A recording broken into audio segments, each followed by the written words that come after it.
Maraming mga nagsasabi na ang mga Muslim ay salbahe, masamang tao, o ano pa mga hatred na salita patungkol sa tinatawag ng mga Muslim.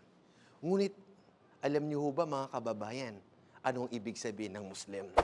Ang isang Muslim, siyang isinuko niya ang kanyang sarili sa kagustuhan ng Panginoon.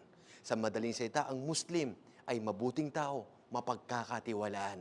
Alam niyo ho ba na kung sa isang hadith ng mahal na propeta Muhammad sallallahu alaihi wasallam, al-muslimu man salima al-muslimuna min lisanihi wa yadihi.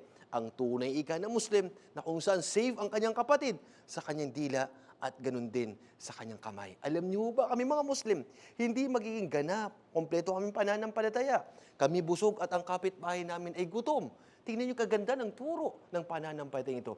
Kaya ang mga Muslim, silang mga Muslim ay makadiyos, yes, makatao, yes, makakalikasan. Sa madaling salita, ang mga Muslim ay mabubuting mga tao. At ngayon, alam mo na ang ibig sabihin ng Muslim.